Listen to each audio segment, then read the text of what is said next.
We have a super explosive episode for you today. We are reviewing all 31 tracks on Taylor Swift's new album. Guys, this is turn one. Hang on. No. You don't want to do that? No. Oh. We're going to explore the rumor mill and the news that's been explored already and out in the world in Formula One. This is turn one. We're your hosts, Jeremiah. And Thomas. That was ridiculous. All right, so like I said in the open, we're going to cover some of the news that's been for sure said and done, on paper, print, ready to go. We're going to explore the rumor mill a little bit, and then we're just going to do some wild speculation. I like it.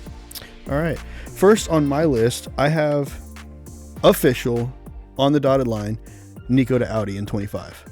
Okay.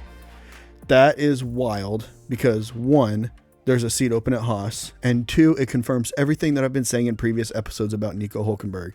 It's his time. It's his return. He is good enough to go to the next stage, and hopefully what this is going to be from Audi is just that, the next stage. So much so that this move from Audi to come into Formula One, this isn't like a merger with Sauber. This is a total buyout. This will be Audi. They will have an engine provider that is Audi, right, and they're going to be a full works team. Yeah, it's incredible. So it's going to be like Renault. So let me go back to the Nico thing real quick. I'm going to tease ahead. So next week, be sure to check out our episode where we talk about maybe some drivers that shouldn't be in Formula One anymore, because we touch on the Nico situation. But we talk in that episode, and you'll hear this, about Haas and their current standings. And should they be the young up-and-comer team? Should they be the experienced driver team? This opens up that opportunity. Do they keep K-Mag as the 10-year driver with some young up-and-comer, or do they go back to the Mick Schumacher, Nikita Mazepin? I'm going to stop you there because I have that as a topic for the speculation. No, he's going to wildly speculate about Haas's future. We'll move on from Nico because that is exciting news. Next up. Wait, real quick. Audi's German, right? Ooh. I think so. Yes. And Nico's German. Yes. So they got their guy. Okay. Now they just need to bring in Mick Schumacher. Oh, my goodness. Watch it happen. I'm not even joking. Save it for the speculation. I can't help it. Next up on my list, we have official news that Newey is gone. Yeah. Now, it's not confirmed where he's going to go, so I don't want to spend too much time on this because I do have him further down in the rumor mill. But as far as what is for sure said and done, Newey, as of 2025, will be gone from Red Bull. Or I guess at the end of this year, starting 2025, he'll be somewhere else. Now, he's probably already developed the 2025 and 2026 cars for Red Bull. But for those of you that don't know, this is probably the biggest news of the season. We're talking about the best car designer ever. Outside of Lewis going to Ferrari, which this might be bigger news than that. Yeah. Because Newey has developed every championship-winning Red Bull car thus far. All of them, from Seb all the way to Max. He got it right the first time, lost a little bit of his edge to Mercedes for a while, and then immediately got it back. But that wasn't necessarily his fault, because if you think about it, that was whenever the V6 twin turbo came out, or the V6 turbo came out, and Mercedes just nailed it as a works team, but Red Bull wasn't a works team. They were getting their engine from Renault. But if you compare Red Bull to Renault, Red Bull was beating Renault. They were beating the Renault works team with their own engine, meaning the car that Newey designed was better. So if he had any control whatsoever on the engine, they probably would have been able to fight Mercedes more. Yeah, Newey's been integral through all of Red Bull's success. Like Jeremiah mentioned, he designed a car that outperformed the team they were buying engines from, which that doesn't happen. You don't see Haas outperforming Ferrari. You don't see Williams outperforming Mercedes. That's what Red Bull did with his car designs. Right. And so with him up in the air now, and I guess we'll save it for wild speculation period, it opens new doors. It opens a ton of new doors, and it makes you question a lot of things about their current driver lineup. It makes you question things about what Christian Horner is going to do. I guess we'll save it, but him leaving is, again, potentially the single biggest move, not only this season, but maybe the past 4 or 5 seasons combined. We'll talk about, I want to transition now to the drivers that we know are confirmed for seats going forward. Charles Leclerc resigns until the end of time. Fernando Alonso chooses to die in the sport of Formula One. He extends out to 2026 at Aston Be Martin. 55 years old. Yeah. Driving around. Hamilton is the big mover so far as he jumps to Ferrari. Right. He's gone from Mercedes. Both McLaren drivers, Oscar Piastri and Lando Norris, extend out their contracts. Oscar, I don't remember into what, 2027, 28, whatever. Lando until the end of time, kind of like the whole Charles Leclerc thing. He is the guy at McLaren. Yep. So that's what we know is for sure as far as contracts that were going to be up and now are extended out. Obviously you have like Alex Albon. He's still going to be at Williams until 2025 because his contract was out for that far. So he is not kind of in this conversation. Max isn't in this. Unless he gets a promotion. Unless he gets called up. That's true. Max is still, from what is said and done, at Red Bull. Max has a contract. Whether or not he sticks with the sport, we don't know, but he's under contract. Exactly. George Russell, he's still out there, I think, until 26, maybe 25. I think it might be 25, actually.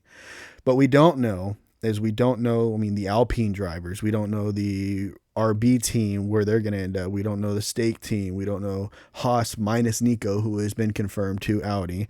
I mean, it's wide open in the back half of this grid. Where's Carlos going to go? Where's Carlos going to go? Where's Sergio going to go? Because 100% Carlos is going to have a seat. It's just where. Right. So I want to get into the rumor mill, what's been kind of speculating, or what's been kind of out there. Things that we have heard. Supposedly, Mercedes is going to offer Max a 150 million euro contract and an ambassador role. Now, I'll tell you why this bothers me. Okay. This bothers me because the whole reason Lewis was leaving Mercedes, or one of the major factors, is because he wanted an ambassador role and Mercedes was not willing to give him that. Ferrari was willing to offer him that, so he made the jump to Ferrari. Now that he's gone, in an attempt to get Max Verstappen, who is obviously one of the greatest of all time, they're offering him 150 million euros plus an ambassador contract. That is huge news because this is starting as of not 26 when the rule changes. No, they want him next year in 2025. So if this goes from rumor mill to on the dotted line, signed into reality, that, along with Lewis moving to Ferrari and Newey leaving, will be the biggest news of the season. I mean, it's ridiculous to think that he's going to go from his, 3-time now, or going to be 3 champion, no, or 21, 22, 23. It'll be 4-time. Oh, geez. Sebastian Vettel. He will win his 4th this year. So to go from what's obviously going to happen, his 4-time champion winning team, to a completely different team is just baffling. But with all the news that we've been hearing coming out of Red Bull, all of the Christian Horner stuff, it's expected. I've got 2 thoughts. So one, Mercedes doing this is 100% the Ferrari way of doing things. We're going to money whip champions, and we're going to, we haven't seen this from Mercedes before. We've seen it from Ferrari. They throw money at things just like they threw money at Lewis to come over, which I still don't fully understand because Carlos is good. It might have been more Lewis. Just the brand. I think Lewis was fishing. Yeah. And Ferrari was just like, hey, what's this? And so them doing that is 100% a Ferrari move. It is just like when Vettel went to Ferrari after winning 4 with Red Bull. It still doesn't make a ton of sense to us, and I don't know if Mercedes has the cachet that Ferrari has. I mean, they're good, but they're still a new team. They're a 2010 team. And they've got some money. They do. They just don't have the legacy that Ferrari... Just remember, before they got this whole salary cap thing, Mercedes was one of the teams that would just money whip their way through the entire season. But they're not looked at it like, oh, I've got to race for Mercedes, because they're younger than Red Bull even as a team. So I don't know where all that goes. You mentioned this, and then this sticks in the rumor mill, but all the stuff happening at Red Bull, you have the Christian Horner allegations, which I think have more or less settled. Yeah, more like gone away. Yeah, they went away. However they went away, we don't know. We don't they really. Went away. I mean, we know that Christian Horner was acquitted of any kind of wrongdoing, but then it just kind of died. There was some diciness between him and Helmut Marko, and as we know, Max Verstappen is kind of loyal to Helmut Marko. Which brings me to my next point on the rumor mill. Helmut Marko and Christian Horner have a lot of friction. Now, this uncomfortability is what caused one of the reasons that caused Adrian Newey to jump ship. The team is no longer cohesive. It is no longer one unit, and Adrian Newey bails because he doesn't deal with drama. He just left. Bills cards. Right, right. So, this being said, Max Verstappen's loyalty falls under Helmut Marko, not Christian Horner. This has been stated. If that is the case, one of the things that has also been on the rumor mill that has been explored is the possibility that Helmut Marko might move to Mercedes with Max Verstappen. Now, if that's the case, that would be interesting. And then welcome Adrian Newey to Mercedes. Right. Well, we'll go ahead and I have that as one of my next points too. So we'll go ahead and jump into that one as well because that's a fun one. In the rumor mill, the number one basically not signed but basically signed thing that's being talked about is Adrian Newey to Ferrari. Now the problem is until it's on paper, that is not a guarantee. He could go anywhere. One of the fun places he could go, Audi. One of the more fun places he could go, Aston Martin. Wow. Could he take Fernando Alonso to another championship? I guarantee Lawrence has an offer out to him already. He's made of money. Why would he not offer the best car builder of all time? And we saw this. I mean, we've seen it in interviews throughout the season. Before you jump into that, what made Aston Martin's car so amazing last year? Money. Well, yes, but they hired all the number two engineers. They got the number two engineer under Adrian Newey, yeah, who was studying Adrian Newey's car and brought over all the same ideals, which put them not as fast as Red Bull, close, but the second car, guarantee, nobody faster. And they couldn't bring the same upgrades that Red Bull had because it wasn't his design, it was Newey's. Now, what if they got the man? What if they got Newey? So we've heard this, one in interviews throughout the past two seasons, this season and last season from Lawrence, but also if you are just a Drive to Survive fan, you saw this very clearly in Lawrence's, interviews that they have in that dark room. He's like, I will spend money to make this a championship winning team. Lawrence wants Aston Martin to win championships in Formula One. That is kind of crazy on the surface because Aston Martin is still kind of new. They bought a backmarker midfield at best team, but he's proven that he can develop a car overnight that competes. Let me set the scene. Oh, no. Lawrence Stroll's got one of those insanely, unnecessarily long tables, right? A 38-foot long table. And at the end of the table is a massive throne. The lights are dim. He's sitting there, legs crossed, fingers crossed, right? Cigar, maybe, even a cigar, right? Invites Newey in. He does the whole finger thing where he just kind of waves him in with just two fingers. Yeah, absolutely. Newey sits down on the other side of this 38 the table. Sits on the other end, right?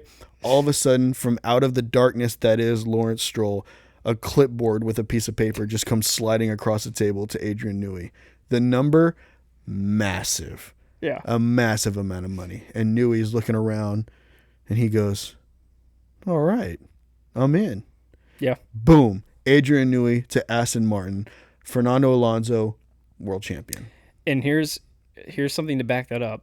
We were so confused when Fernando Alonso said he was jumping the ship from Alpine to go to Aston Martin, right? Because that seemed like a crazy move, like a big downgrade. Alpine was the 5th car. Aston was like the 7th. But Alonso kept saying in interviews, they're doing things the right way at Aston Martin. He said they want to win. They are putting in the investment. They are spending the money. They have brand new resources, probably one of the best facilities in the game. If they can show that same stuff to Adrian Newey and anybody else they can get to listen, why would you not look at the money and say, I'm getting the biggest contract a car designer's ever gotten. I'm getting all the resources somebody could ever ask for. Everything is brand new. This guy wants to win a championship and he has zero budget. Why would you say no to that? Why? I mean, you have the potential to take a new team to the top. And it'll be because of you. The only reason to say no is if you are currently with Red Bull, who is a proven winner, and you're offered that contract, he's leaving. Right. So that takes away that. Also, Aston Martin is a cohesive unit. Yeah. There's no drama. That we know of. A little bit with Lance. Well, besides the whole Lance shouldn't be their thing. But I mean, like, as far as the team, the management, There is no problems in management with that team. They've got it down. Man, he's got so many options on the table, I bet. I bet everybody's calling him. Oh, Toto Wolff calling him daily. You've got Fred Vasseur calling him daily. Gene from Haas. Who is it at Aston Martin? Mike Crack? Yeah. He's no. not. Is Where's it? Mike Crack? Is he at no, James Vowles is at Williams. I don't know. I think it's Mike Crack. It might be Mike Crack. Anyway, regardless, whoever it is, that's not the guy calling him. It's Lawrence Stroll, team owner. You don't have the team owner of Mercedes and team owner, well, I guess Toto Wolff. Yeah, you do have the team owner of Mercedes. But you don't have the team owner of Ferrari giving you a call. You have Fred Vasseur. You have Toto Wolff calling you, and you have Lawrence Stroll calling you, one of the richest men on the planet. You might have Gene Haas calling you. Yeah, but are you picking up that phone call? I mean, if Gene Haas is writing a check. That's actually a good transition. Is it? Is that where I want to go with this? Hang on. He's buffering in his head not. right now. It's not. Because, let's think about this. Okay. Adrian Newey goes to Mercedes. He follows Max.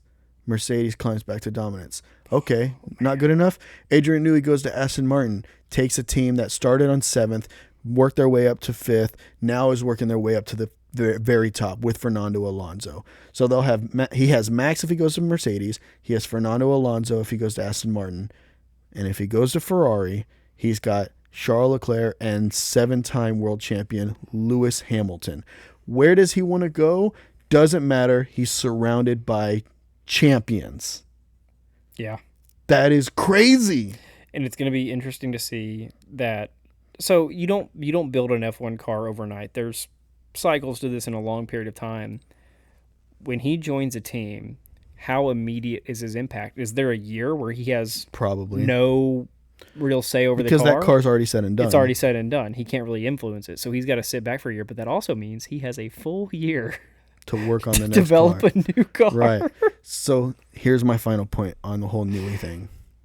If Newey goes to Ferrari, Fred Vasseur will go down as one of the greatest team principals ever.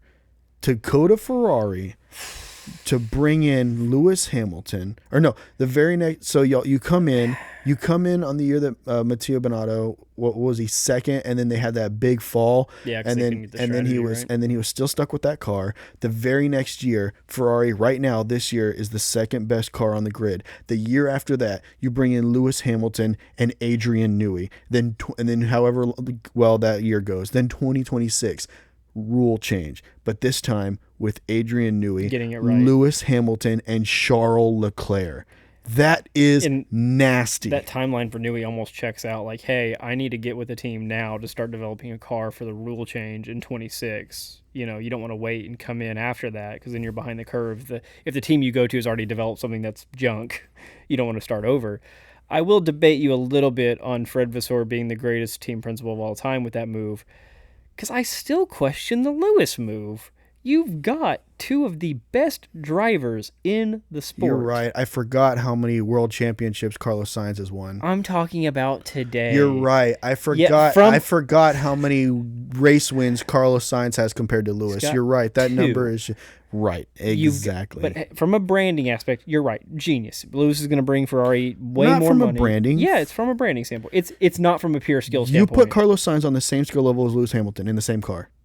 I think Carlos beats Lewis straight up today. You have lost your mind. Dude, Mercedes. In the same car? Yeah, we saw it last year when Mercedes and Ferrari basically had the same car, and Carlos beat Lewis all the time. Oh my gosh. Oh my gosh. I don't know that there's a lot of debate to this even. No. Lewis isn't world champion the Lewis Ferrari anymore. and the Mercedes were not the same car. He's 4 years removed. Carlos Sainz was comfortable in that Ferrari. Lewis hated that. He's hated the last 3 Mercedes. Okay. Put them in the same car, on a car where both drivers, let's say both drivers love the car. Lewis destroys Carlos. I don't think he does, man. I think Lewis destroys Carlos. You think he beat Charles too? I think he destroys Charles. Dude, I don't know about that. I don't think Charles is there yet. I don't think on Lewis Hamilton's level. Yeah, I think Lewis has lost his edge. Jeez. I think after 2021, I'm going to put some mental notes into this. I think 21 really destroyed his confidence because he thought his championship was stolen. You can debate that one way or another. We have before. And I think his skill and performance just went downhill after that. He is not the same Lewis. He hasn't come to grips with any of their cars. And They've at a certain been point, terrible. At a certain point, is it the car's fault or is it your fault? It's the car's fault. He's getting beat by George sometimes. Sometimes. He's hated every car. Okay, but you're saying that he's the best thing to ever go, yet he's getting beat by George every once in a while. But he couldn't get beat by Carlos? He has not. First of all, for the last 2 years, that car's been terrible. He's been complaining about it constantly. They don't listen to him. We can go back and forth on this always. You're making I'm fine doing it. You're making my high-pitched voice come out. This is crazy. We got to move on from this subject because while we're still friends, this is.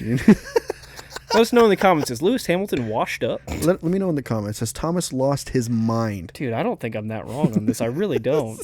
I'm surprised that you're this adamant that he's... I really am. I'll die on this hill. I really will. We got to move on for the sake of time. Yeah, I don't understand, but all right.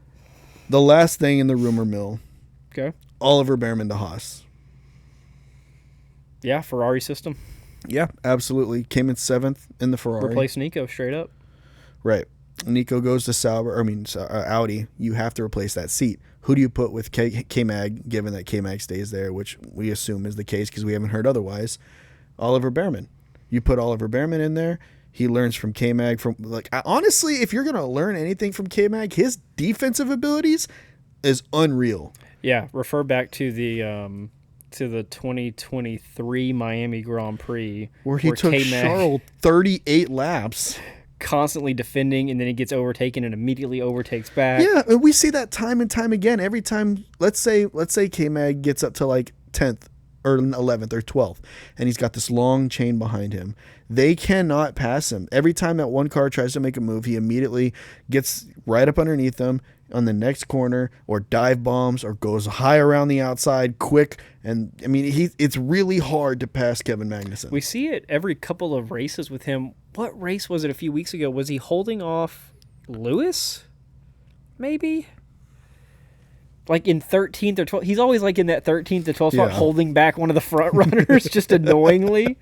And again, he's been in the sport for 10 plus years. He'd be a good person to learn from, even if he's not the best driver. It's not a bad pair for Ollie Bearman. We saw him hold back a 12 and back so that Nico could lock in that 10 spot without any competition.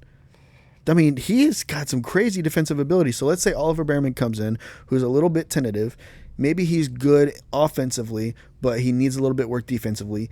Straps in with Nico, front row seat to K-Mag's class in defending, learns as much as he can from that, and then once he gets enough out of that, or gets everything out of that he can, then he develops the rest of his abilities and moves past K-Mag, which we expect him to do, and then he continues on until he is probably at Ferrari one day. Because we only have Jeddah to gauge Ollie Bearman on, and he was very conservative in one race. of the hardest tracks. One of the hardest on tracks. The grid. He was very conservative. He didn't take a lot of risks, and I think that's fine. If you're a guy coming in to fill a seat out of 1 day notice or 2 day notice, the day of kind of thing. Running conservative and taking your 7th place finish is 100% fine. If he had kind of maybe the guarantee that Liam Lawson had last year, where hey, you're going to have a 4 to 6 run race, I think we would have seen him take more chances. Yeah. But for one race to come into a Ferrari seat that you've never really driven before and get conservative 7th, and get 7th. And if I'm I'm again, not mistaken, like you said, one of the hardest tracks. If I'm not mistaken, wasn't he like 11th or 10th and worked his way up to 7th? I could be wrong on that. Maybe. I can't remember. I do remember him putting in the necessary laps at the very end to make sure that Lewis Hamilton and Lando Norris on fresh tires did not catch up to him. Yeah. That says a lot. I think he's perfectly deserving that Haas seat. I really do. Yeah, that's great. That's all I have on the rumor mill. Now it's time for the fun part. Oh, that wasn't the fun part? No, there's nothing fun about that debate. We'll move into wild speculation, something that we love to do, especially whenever. The last time we did this was probably the driver market episode. Which kind of is exactly where we're going with this, because two big names that we have to talk about, Carlos Sainz and Sergio Perez. We'll start with Carlos Sainz. Man. He is guaranteed a seat somewhere. What if he doesn't get one, though? There's no shot. What if... I mean, we went into this season with 0 driver changes, even though there were a good 4 to 6 spots that should have opened up for drivers. What if nobody pulls the trigger and opens the spot? It's possible, but there's 3 spots that are open that are guarantees. Because Haas would have been one of those, but if Ollie Bearman takes the seat, that's not one for Carlos Sainz. I'll give you the 3 for Carlos Sainz. Okay. Mercedes hasn't locked in a person. yeah, Red Bull hasn't locked in a person. true. Audi hasn't locked in their person. How much money does Audi have? If Audi gets Carlos Sainz and Nico Hulkenberg, You're going to get top 10 finishes. and let's say we're in wild speculation modes here, and they pick up Adrian Newey, You're maybe a midfield contender out of the gate. I think out of the gate midfield within the next 2 years front running. Not the front runner, but you're up there with McLaren, Mercedes, Ferrari, and Red Bull. With Carlos, let's stick on Carlos. I think the most natural fit is just to do a 1-for-1 trade with Mercedes and him go take that seat. I think Mercedes would do really well with him in that seat. And I think he'd be the number 1 driver. I think, yeah, I'd agree with that. As far as the most natural fit, I disagree with you. I think that would be a great move because he would be the number 1 guy at Mercedes. I might talk myself out of that. But I might agree with your theory. Natural move is to go back where it all started. Yeah. Because he started on Toro Rosso. And so the most you're right. natural move is to make the move back to Red Bull and be the number 2 guy behind Max. Because the better move, well, maybe not the better move for Mercedes, but if he takes that, let's say that Red Bull parts ways with Checo, which is still up in the air. We don't know if they will or won't. Right. Every year that's a, and he does fine. Like Checo's not a problem, but could you do better? He's Maybe. not second in every single race. No, which they want him to be. He didn't win the race that Max DNF'd at. Yeah, it's true. So Carlos won. Carlos won. There you go. So, following your chain, I think you're correct. If Carlos takes a newly opened Red Bull spot from Checo, then Mercedes' natural route would be to promote Albon from their feeder system to the number 1 race seat. Mercedes picks up Checo. They wouldn't. No. Checo would go to Audi. we'll move into Checo in a second. I want to stay on Sainz here because his best move in terms of a career move would be to go to Mercedes. He would finally go back to being the number 1 driver like he was on McLaren when he had Lando behind him. Now he would have George Russell behind him because let's face it, George isn't ready to lead a team. After year 1, I would have said maybe George was on track to lead a team. After year 2 and 3, it's been ugly. It's been really ugly. Mr. Consistency, not so consistent. He's still getting points finishes. Like, he's still going to finish up there in the drivers. What's he doing this year? He's 7th right now. 5th, 6th, 17th, 7th, 6th. So that's fine, minus the 17th, but you're not going to have a perfect run. He's better than last year, I think. And Mercedes doesn't have the best car. So it's fine, but that would be the better move for Carlos because you would be the number 1 driver and you would be the guy they would want to win. On a top team. Yeah.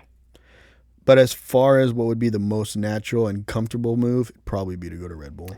But when you take that Red Bull seat, you are accepting you are second. Here's the thing, though. Every aspect. Here's the thing, though. If we go back now and we think about 2022, who was Max's number 1 competitor for the first half of the year? Charles. When Ferrari provided a car that could keep up with Red Bull. Now, would Carlos, who is regularly beating Charles now, be able to bring the fight to Max Verstappen like he does to Charles right now? No. You don't think so? I think Max is so good. I mean, yeah, he's perfected his craft. I think Carlos would get a few more number 2 finishes than Checo, but I don't think you would see him competing with Max. Maybe he does the Valtteri thing of win every race Max doesn't win, but I think that maybe not to the same degree as him and Charles right now, but if he was on with Max, I think that you would see the once in a blue moon Carlos Sainz out-qualifying Max, which is something you don't see at all from Sergio. No technical issue with Max, like a straight-up out-quali? Straight up out-quali, maybe once or twice in the entire 22-23 race season. 24 race, whatever it is now. Yeah, maybe. I'm not saying like they'll trade off every other race, but we've seen. I mean, we haven't seen it this year from Checo minus technical issues, but we've seen in the past Checo on the street circuits out quali Max. Oh, last year, yeah. Yeah. So yeah, it's possible. Again, we don't even know if they're going to part ways with Checo. They could re-sign him for 10 years. I don't know. Supposedly, if Checo doesn't finish second in the driver standings, he's gone. But as it stands right now, he's fine. I mean, he's 9 points up on the guy in third, and with the way he's finishing second, fifth, second, third, I mean, he's right where he needs to be. Carlos and Charles will steal points from each other. The problem that I still have is on a race where Max Verstappen DNFs, that is you as the second driver on the best team. That is your chance to get number one, and he got fifth, his worst finish of the season. But every other race he got second, third. Yeah. I mean, it's hard to get much better than that. Well, yeah, I understand. But what if it was Max Verstappen 1-1-1-1-1-1-1-1-1-1-1, and then it was Carlos Sainz 2-2-2-2-2-2-2-2-2-2-2-2-2? So Carlos's potential homes are Red Bull or Mercedes or some other option that we're not even thinking of right now. Or Audi. Him partnering up with Nico Hulkenberg at Audi, which if no other seat opens up, yeah. If no top team wants him, that's the next one in line that you want to shoot for. Which again, I wouldn't understand why at least Mercedes wouldn't offer him. Maybe they got something up their sleeve. Like you would take him over Albon. Maybe that whole Max getting $150 million to make the move is real. In which case, the mix-up at Red Bull would be wild. Which brings me to my next speculation: Sergio Perez. Yeah. Sergio Perez right now, where is he going to go? We have no idea. However, if the speculation with Max, if the rumor mill proves correct and Max goes to Mercedes in 2025, do you get rid of Checo? No, you Not can't. a chance. I think you really try to bring in Carlos. And you have Checo there as the guy who has been on the team and has the experience in the environment. I think Red Bull now moves to the number 2 team straight up with Checo and Carlos. I'd agree with that. Over anybody else. Well, unless they still have the number 1 car, then Carlos Sainz becomes the most dominant driver in the sport at the moment. And Max at Mercedes with a kind of crappy car? Finishes third and fourth in every race. That'd be a really good season where you have 2 good but not Max level drivers in the best car, and then you have Max and a mediocrely Max good car. and George in a mediocre car, and then you have Lewis and Charles in a good car. That'd be a mix-up. We would have different winners every week. That would be a mix-up. You'd have a 5, 6, 7-way battle for the championship. Man, I kind of hope. Well, okay, I don't want Max to leave Red Bull, but I kind of. For the sake of racing entertainment, I hope it happens. Yeah. But as far as who I like. But real quick, maybe not, because just Newey alone leaving might demote Red Bull's But it won't, top car it won't status. for the next 2 years. That big, if Newey leaves this year, that big change happens in 2026. Yeah. But for 2024 and 2025, they still dominate. Minus bringing upgrades. The upgrades will be harder. Yeah. But as far as having the best car, and maybe it starts to wane in the second half of 2025 because of upgrades, but they're going to start out 2025 with the car that Newey built. And then you just hope to not have an Aston Martin-like season where you lose it all after about 7 races. Right, exactly. But 2026 is where Red Bull gets hit hard. Guys, think about that. Think about all the changes that, some of which, again, we know are happening. We know Newey's leaving. We know Lewis is leaving. We know Carlos needs a new home. Checo's probably 50-50, which he's been 50-50 the past 2 seasons. Right. 25 and 26, we could have an entirely new Formula One. And again, I'm kind of comfortable with how Formula One is now, but there's a lot of people that complain that Max shouldn't be winning every single race. Not that he shouldn't be winning, but that deteriorates the sport. Mm-hmm. I disagree a little bit because, again, we've talked about this numerous times where there's other things to watch. But if you are somebody that literally only cares about the winner and the champion, you kind of are hoping all of this happens. Yeah. But if that's the case, you've been upset since Schumacher dominated for 5 years. Yeah. You've been upset since Fernando Alonso dominated for 2 years, and then Lewis Hamilton dominated for 5-6 years, and then Max dominated for 4. Seb dominated for 4. The last single season winner was Nico, right? Yes. Vettel, then Hamilton, then Nico, then Hamilton, then Max. Yeah. And then before that, it was Button. Yeah, there was in the 2000s. You had a few back and forth. You had Jensen Button in 2009. Alonso and Hamilton, and then Schumacher before then. It was Alonso, then Hamilton. Yeah, Kimi Räikkönen snuck in there in 07. Oh yeah, right. It went Alonso. We're going back Raikkonen, to the 2000s F1, where every year Raikkonen, somebody knew. Hamilton. Yeah, Button, and then it went straight into Seb dominance. Yeah, so we could be going back to that kind of Formula One where you're mixing up. Like, again, ever since Lewis was doing it at Mercedes and Max at Red Bull, they've always had the best car. Right. If we go into an era where the best driver doesn't have the best car, you suddenly have a brand new landscape. 100%. It gets mixed up entirely. Okay. Any more wild speculation? 2 more. Okay. Next point, Haas. Kevin Magnussen is not a guarantee. Oliver Bearman is not a guarantee. But Right. Oliver Bearman is all but signed, and K-Mag is all but signed. Here's where I would like to mix things up.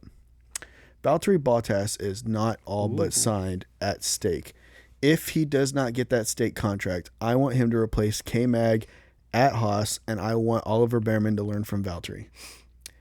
I think Haas and Kick's car have been relatively comparable No.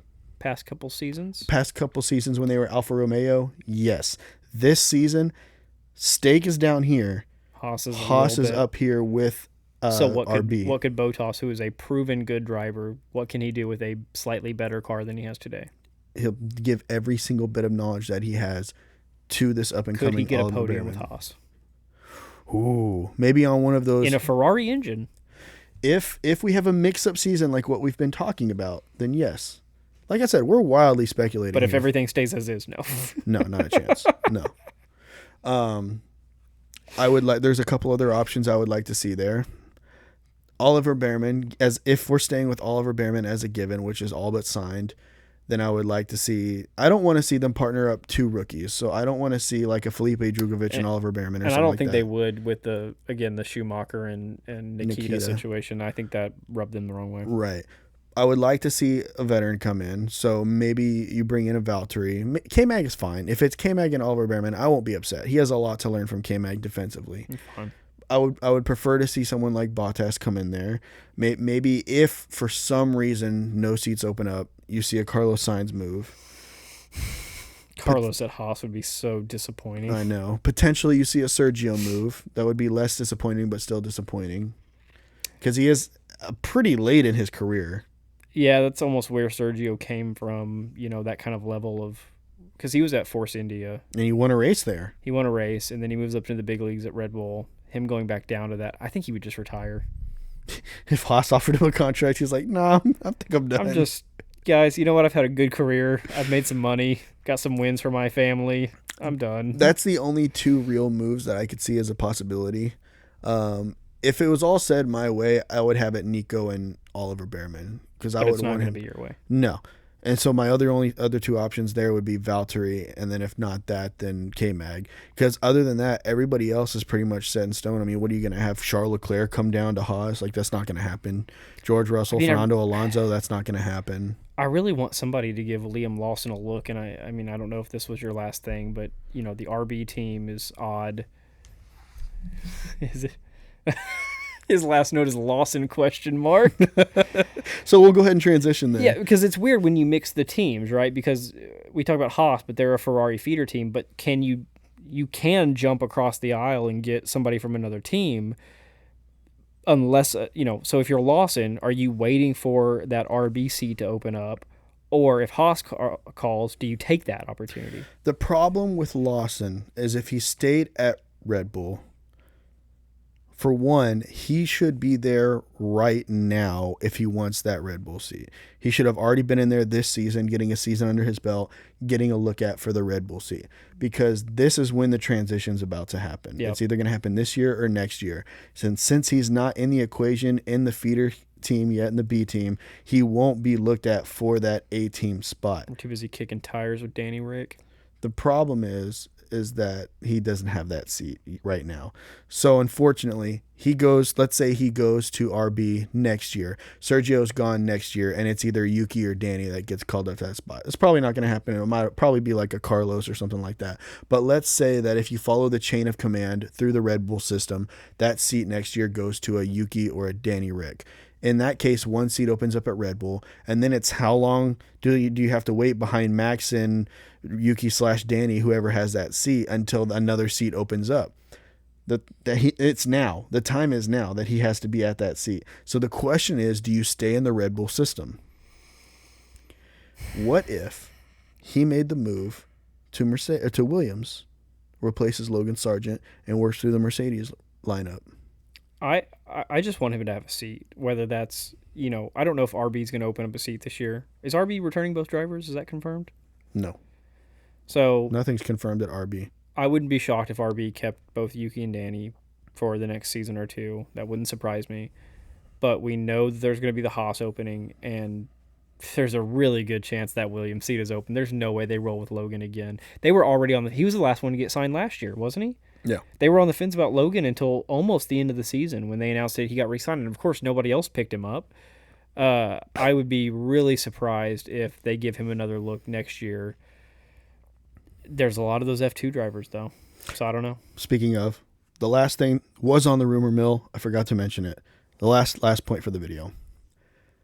Williams is looking at a replacement for Logan Sargent, and one of the big talking points on the rumor mill is a young Italian driver who has been tearing it up in the feeder series.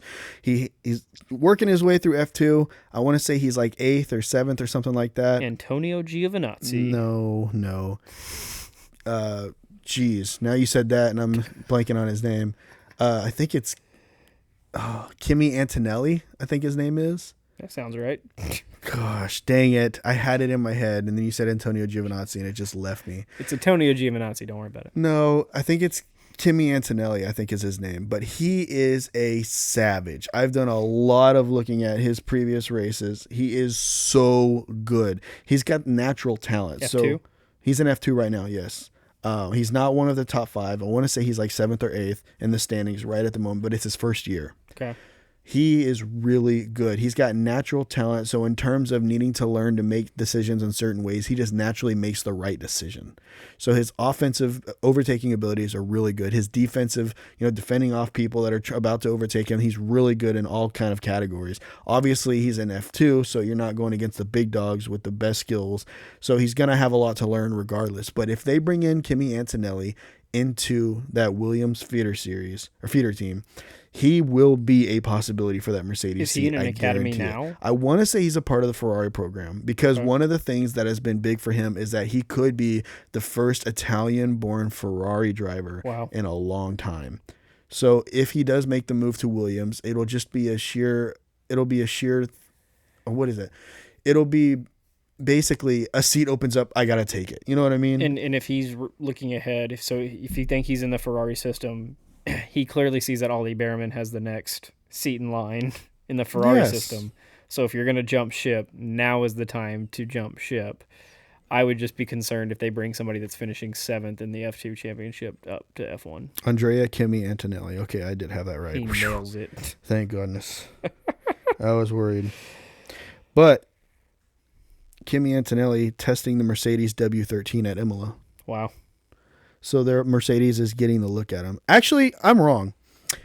He's not a part of the Ferrari Driver Academy. He's in the Mercedes Driver Academy. Okay, so even better. That works out better. Right. So this is his natural next progression. The thing is that how far back he is in the F2 series, that is another giant leap. That is pulling somebody from the depths of F2. That's pulling Logan Sargent from where he was. Right. That's worse than that's F1 trying to force something to happen. Yeah. And I don't know if he is at F1 level right now, but he's getting looks. And in F1, if you get a look, you got to run with it.